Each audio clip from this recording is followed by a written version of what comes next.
You underwent a double mastectomy, a hysterectomy, and that was all to reduce the risk of cancer. But those surgeries led you to early onset menopause in your mid 30s. So it's been a huge emotional journey for you. And you've had to go through all of this while being a mum and while continuing to work. How difficult has that been? I suppose it's been... Sorry, I can't even get my words out when I talk about it, because from the onset looking in, I put up a really good front and I'm really strong and I'm very loud. And everyone who knows me, everyone who thinks they knows me, can actually get my character quite spot on.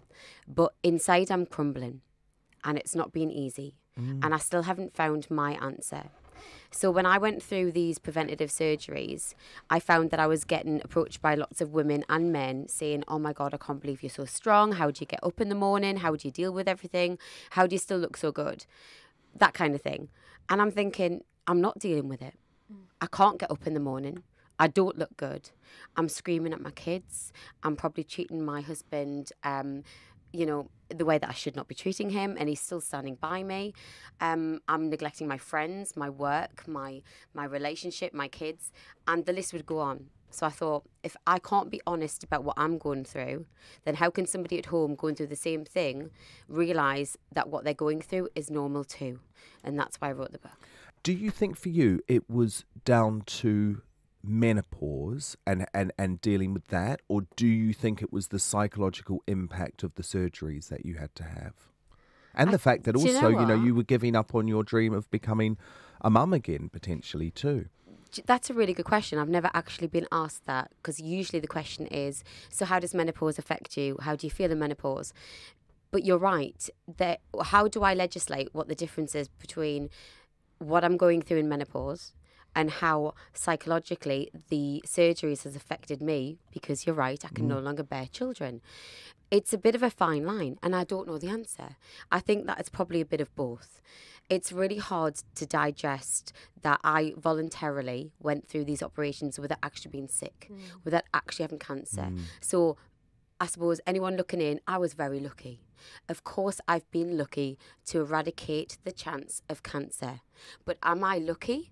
It kind of infuriates me. No, because I wouldn't choose to have these surgeries at this age. I would not choose to have to be in hospital for months on end and have my kids see me through this. Would I choose to be this person now? No. So I don't think lucky is the word. No. I think that I was fortunate to prevent it before it happened. So it gets me kind of upset when people go, oh, well, you were so lucky that you had these. I don't think I am lucky. And Dr. Linda, what a psychological choice to have to make. And I know, Michelle, you've been very open about this, and it was something that you were so torn by. But I mean, how does someone, that thought process when you're having to make one of those decisions, do you go through this life-changing preventative treatment? That's so difficult. It's hugely difficult. And you know what? I wonder if it even is a choice. You know, people are saying that it's a choice, but actually to kind of feel... I remember a patient once saying, you know, if you're standing in a burning building, do you choose to jump, or do you just jump? And I wonder, when you were given that news, it must have been absolutely devastating. I mean, had you even heard of this gene? I mean, okay, I know that Angelina Jolie was out there, but it must, to internalize it, and the impact on identity, on body image, on quality of life, on, you know, being able, because I think people also don't understand the enormity of the surgery, to being able to hug your children, to lift things, like how long that takes. How did it come about, Michelle? How in that moment did you actually kind of assimilate what was being told to you? So BRCA wasn't really very commonly known at that point, and it was before Angelina and before Sharon Osbourne. So when I first got told about the gene, it was from my dad, who had it. And at the point when he told me, I had just got pregnant with Faith, and I knew that I kind of made a decision to not know. I thought, I'll just put the letter away. I don't really want to know. I'm not sick. I didn't understand, you know, what was actually going to happen or the percentage rates, and I just put it away. It wasn't until I had Faith when I realised that unless I actually got tested, if I was positive and I didn't know, she would never be offered the test. So she would be unaware, which meant that she wasn't going to be able to make the decisions to prevent it like I did. So it was my kind of call of duty as a mum to have the test. Otherwise, it wouldn't be available for her. I had no idea it was going to come back positive. It's really difficult because, like, you don't feel sick. Yeah. There's absolutely nothing wrong. It's in you. It's actually And what do the doctors say? gene. I mean, do the doctors encourage you to do it? They can't. And what do they say your chances are? So they can't encourage you to do anything. All they can do is educate you on the options. And what were the facts presented to you? I mean, what percentage chance were you given? I was given 80 to 85% risk of breast cancer. Wow. And 30 to 40% risk of ovarian cancer. Wow. So that's it's very kind of high. Yeah, it is. But that's a standard diagnosis for BRCA2 carriers, right? But then they look at the age at which the female carriers in your family had those cancers. In my case, late 30s, early 40s. So I was already 35, 36.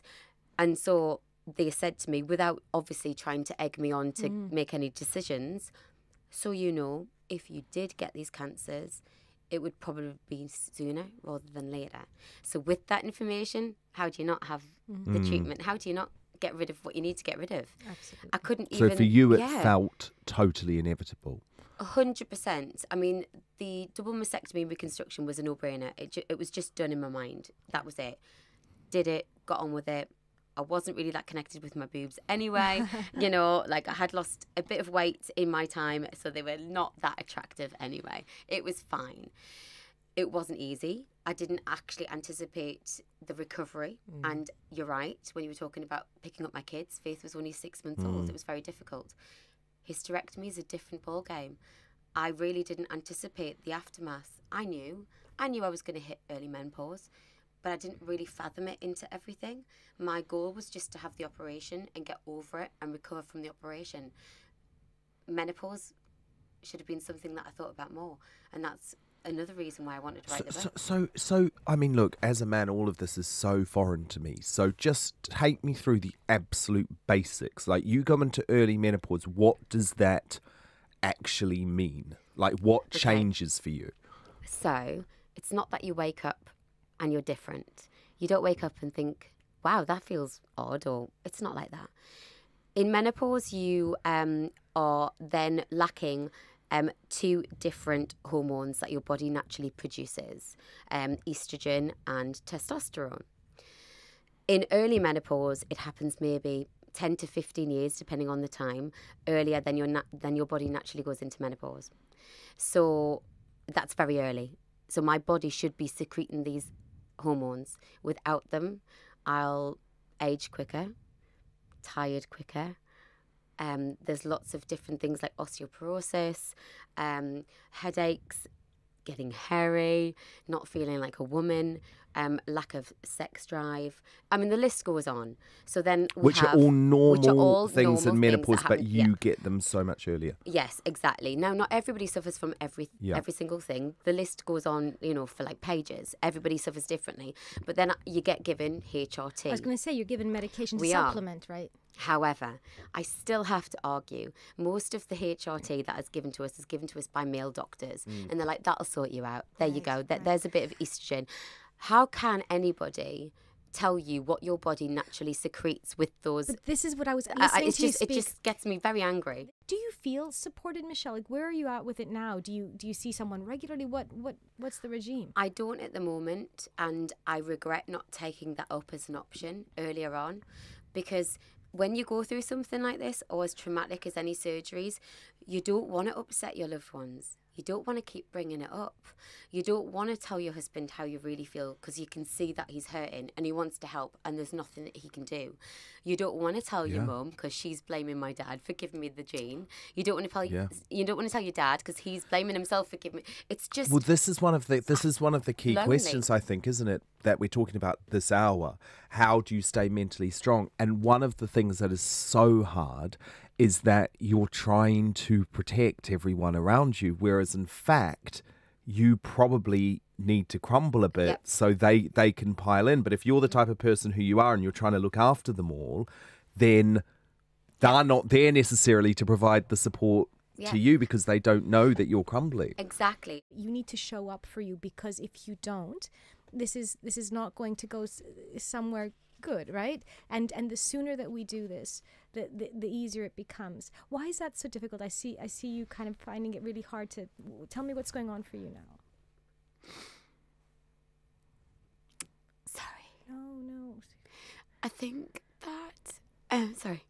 I find it really difficult to accept any positivity about me, or praise, or do you know what, you're worth it, or whatever the language may be used to describe me. I'm always one that bats it away. Oh well, I look good because of this, or I got in Liberty X because it was a fluke, whatever. I'm always finding excuses why things have worked or not worked. So when somebody goes, you need to take time for you, I don't actually understand what that means anymore. And it's not because I don't have a great family. I've got Dan, you know my husband. I've got the best lovely husband in the world, and he's there for me no matter what. But I don't allow him to give me time for me because I'm always the one that needs to do everything. Well, you've been one of the great survivors of this industry, haven't you? Because it's tough being in the entertainment industry and surviving for as long as you have, to be honest. Without going completely the other way. Yeah, Absolutely. totally, without going off the rails, which we see happen to so many people.